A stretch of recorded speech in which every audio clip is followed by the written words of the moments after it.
Good afternoon. My name is 5280842, and this is my partner here. I am Choisit Nansimatapong. My ID is 5280518. So today we will be presenting about Ethernet LAN cable. So firstly, I want to talk to you about internet nowadays. So every day we use internet, right? Like, for example, you used to maybe watch videos, watch a series, go on YouTube and listen to music or Facebook, social network. So, and now, over these last century, it has been improved from, firstly, when I was a child, like 10 years ago, they were, first they were a dial-up network. Have you ever heard? Yeah? No, yeah. It takes time to deal up with the internet. Yeah, very slow. And then now we move on to like a wireless network, so like a Wi-Fi now. Like here at our university, there's Wi-Fi all over the place. Maybe some rooms they don't have Wi-Fi. And also there's 3G for our smartphones. Like for me, I use an iPhone, so it's like a mobile, like portable network thing. Internet. Yeah, so you can access internet anytime, anywhere you want if you have a smartphone and 3G. So let's move on. What is it? This is one of the Ethernet LAN cable. The name is 100GBASE-CR10, which is the high-speed computer network standard developed by the IEEE. IEEE stands for the Institute of Electric Engineers. And as the name says, 100GBASE-CR10, it is able to support the sending of Ethernet frames at 100 gigabit per second over multiple of 10 gigabit per second or 25 gigabit per second lanes. Previously, the previous version of the Ethernet cable is only 10 gig per second. This is the developed one of the 10 gig per second. As the history of it, previously the fastest published Ethernet standard was 10 gigabit Ethernet. They were first studied in November 2007, and then in 2008, it was proposed by IEEE 802.3 and then in June 2010, it was verified, defining both data rates in the same standard. Now we come to the physical layers of this Ethernet cable. So for the CR10, the physical layer supports the transmission of obviously 100 gigabit per second over 7 meters of twin exo copper cable across 10 different pairs in each direction. Now the physical leverage for this Ethernet cable is, or the architecture is mainly based on the 10 gigabit base KR, which is a different version, a different kind of cable than the 100 gigabit base CR10.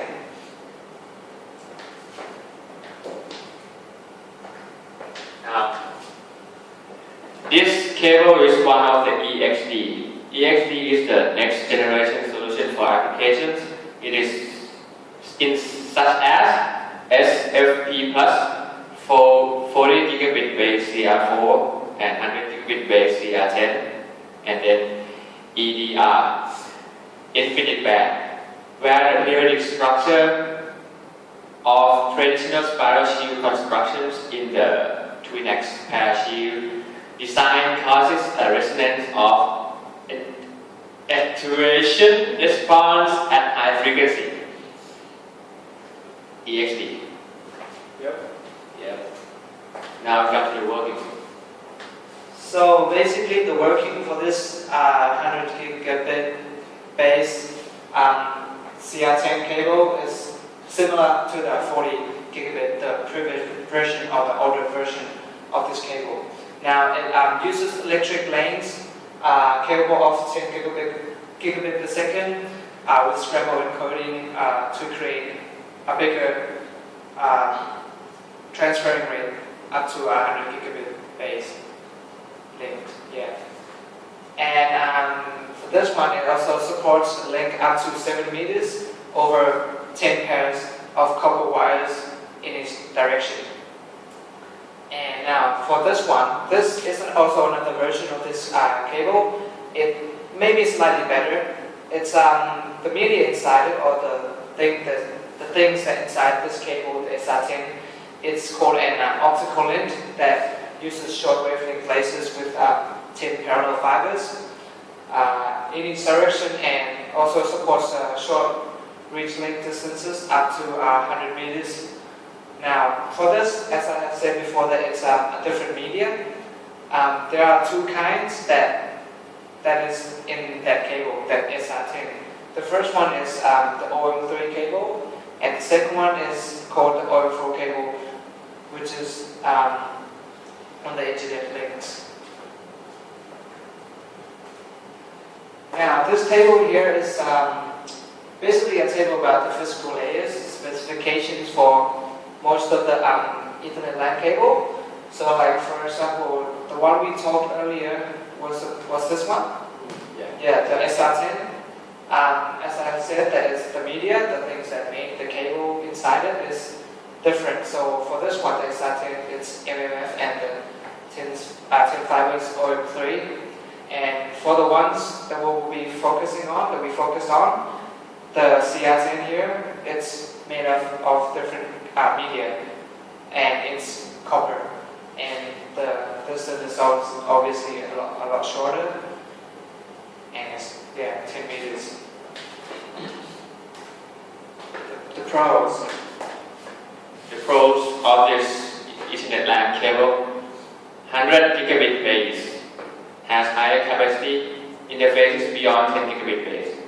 It's obviously because it's the 100 gigabit base is the developed version of the 10 gigabit base.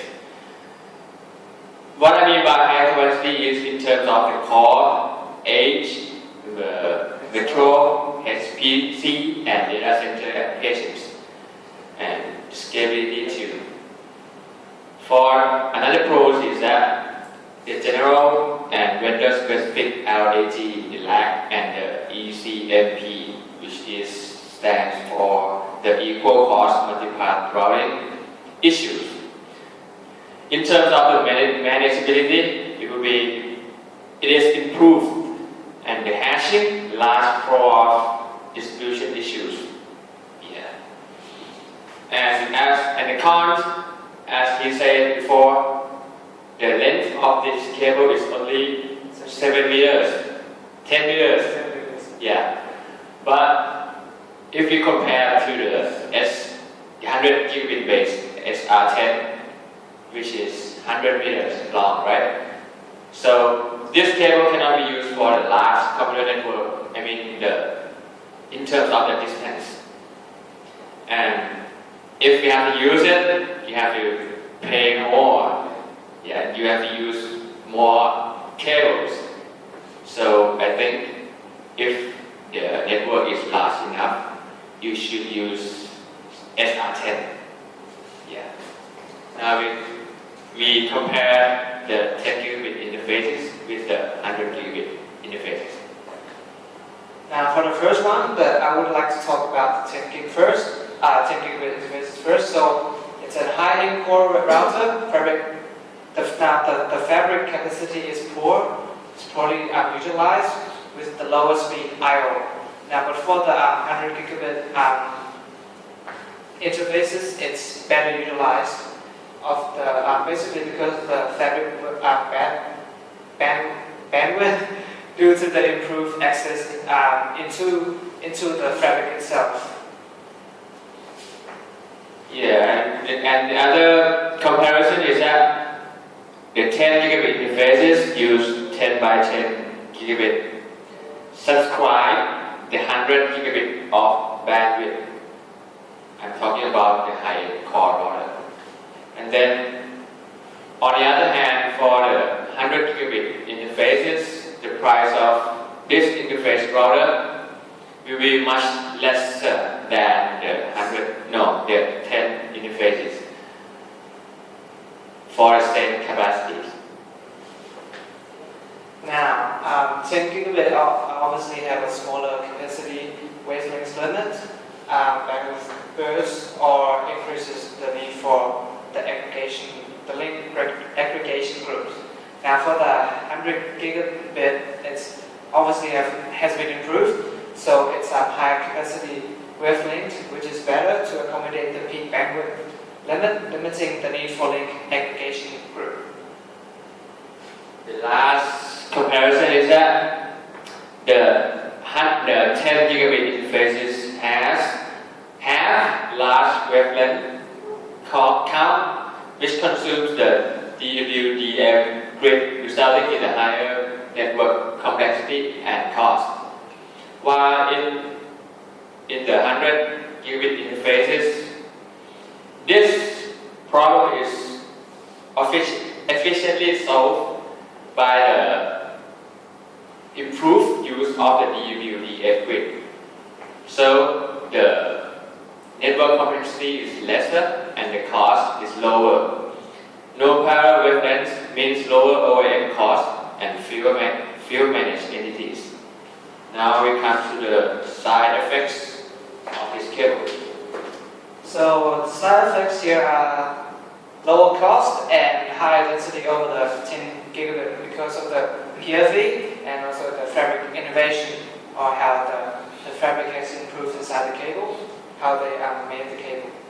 And obviously the use of fabric is much lesser.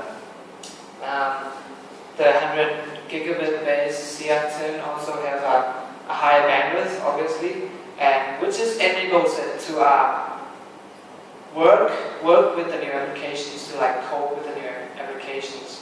But on the other hand, the 10 gigabit, which has a lower bandwidth, has a lower capability with applications.